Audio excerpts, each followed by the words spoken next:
Hi everyone, this is Zach.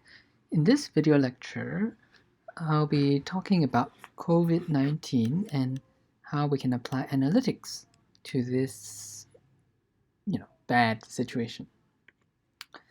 So, whenever you're managing a complex process, it's important to have accurate metrics.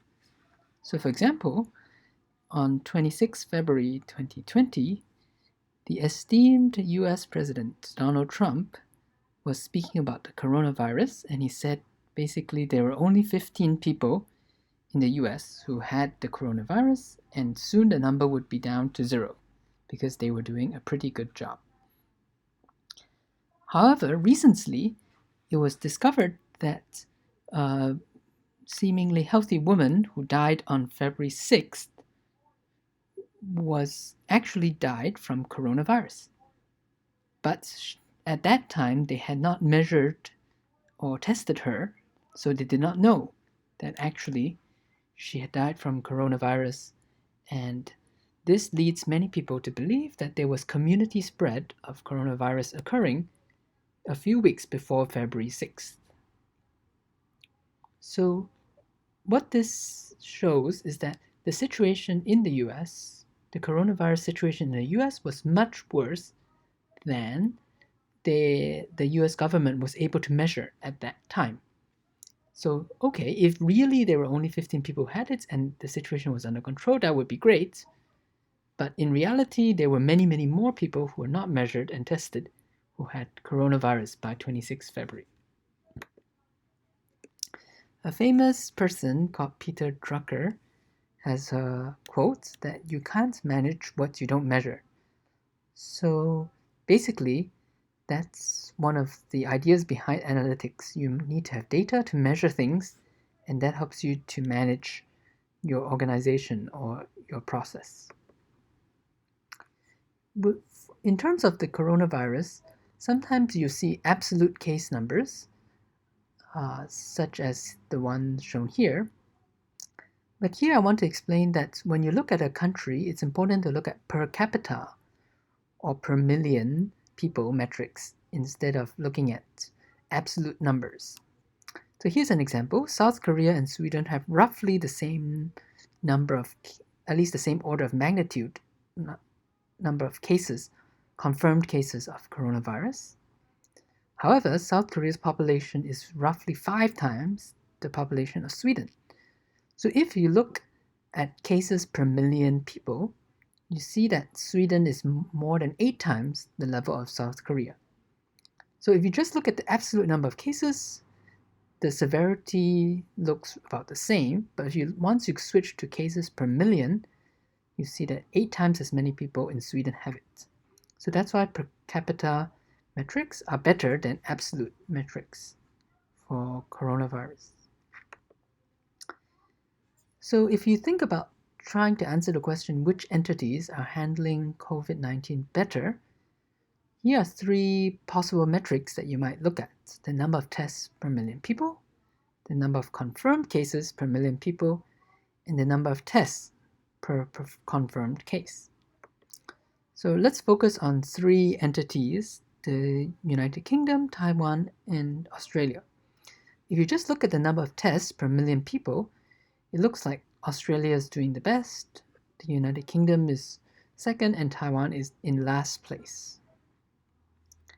However, if you look at the number of confirmed cases per million people, the United Kingdom has a lot more than Australia, and Taiwan has just a very tiny fraction of the other 2. Let's also look at the number of tests per confirmed case. For the United Kingdom, it's about 4, whereas for Taiwan, it's more than 150, and for Australia, it's somewhere around 70 or so. That means, for example, when Taiwan tests more than 150 people, it needs to test about 150 people before they get 1. Whereas for every 4 people tested in the UK, 1 is positive. So these numbers suggest that Taiwan has basically found almost every case because they test quite extensively. and it's very hard for them to actually find someone, whereas the UK can only really test the most severe patients who are in hospital or close contacts of confirmed cases or healthcare workers. And the vast majority, there are many cases which are less severe and they just don't have the ability to test these cases. So basically what you can see is that we have three different metrics, but if we don't interpret the metrics correctly, we might get the wrong information from the metrics. Like if you look here, it might look like the UK is doing better than Taiwan, but this is not the only metric that you need to look at. And here there's a very helpful website called Our World in Data, which shows all of these three metrics on a single plot. Confirmed cases is the x-axis, tests per million people is the y-axis, and the number of tests divided by number of cases, you can read it by looking at these diagonal lines. So here you can see that Taiwan has a lot more testing, whereas the UK in this direction has a lot less testing. All right, if you work with the data from Our World in Data, you may need to use the lubridate package functions in order to parse the dates. So dates consist typically of three parts: the day, the month, and the year. So in the lubridate functions, D stands for day, M stands for month, and Y stands for year. So dates are a bit messy to work with because sometimes people put the year, month, day, or month, day, year, or the day, month, year, and so on. So April Fool's Day, April 1st this year, would be put this way in these three different formats. Alright, so when you do the plot, some of the plots that you'll see later, we will use a moving average to smoothen out the plots. So moving average is basically the average of k neighboring values, where k is a parameter that you can choose. Here we'll be talking about two types of moving averages. A centered moving average is basically the average of an equal number of data points on both sides of a central value, whereas a trailing moving average is the average of basically the current data point and some of the recent past data points. So here's an example. Let's say the current day is day 6. If you want to take a 5-day centered moving average, then you take the average of the values on day 4, 5, 6, 7, and 8. So this kind of interval is centered on the day in question, which is 6. If you want to take a trailing moving average, then you take that day plus basically the 5 most recent values as of that day. So days 2, 3, 4, 5, and 6. So hopefully you can see the difference between a centered versus a trailing moving average from this example. When you take a moving average, some of the values will be missing or not available.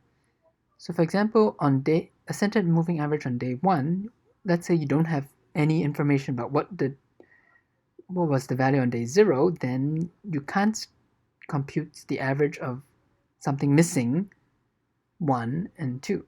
All right. So here these are the centered moving average of the days, just to keep things simple. And similarly for trailing moving average, the trailing moving average of day 2 is missing because you need the values from 2, 1, and 0 again is missing.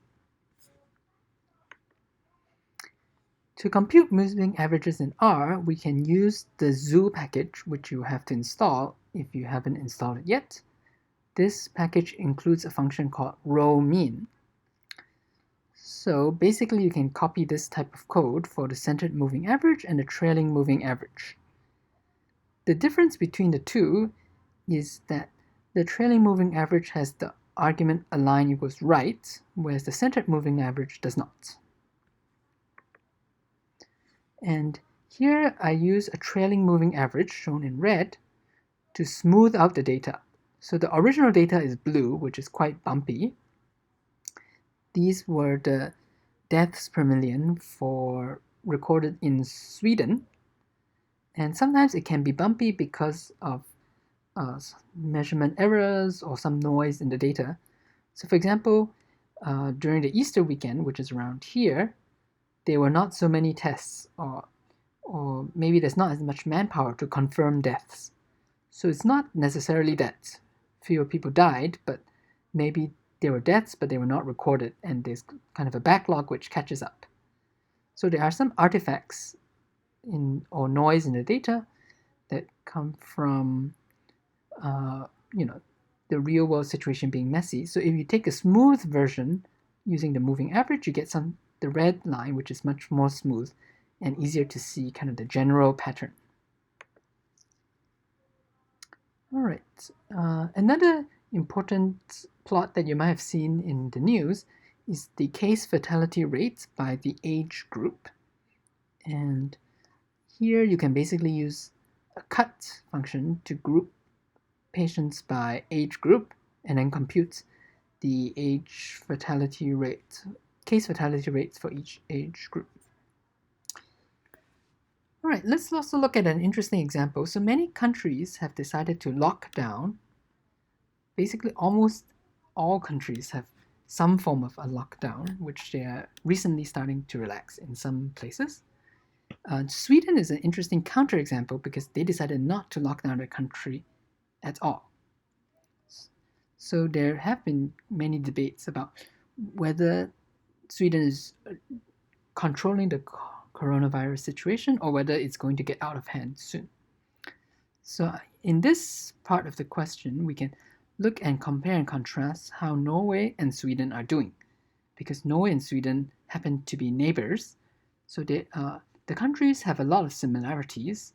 In fact, Norway was once part of Sweden until they fought some sort of war for independence or something like that. The population of Norway and Sweden is also somewhat close, although Sweden is roughly twice the population of Norway. So you can plot the daily confirmed deaths per million for Sweden and Norway and compare and contrast the two. And this is what it looks like. All right, so to conclude, analytics is about defining and measuring things, and you can use metrics to help you to decide how to manage a complex system, organization, or process. However, it's important for you to be very careful about how the metrics that you use were obtained, and also how you choose to interpret these metrics. Sometimes the data is noisy, so you can use moving averages to smooth out the randomness and noise in the data.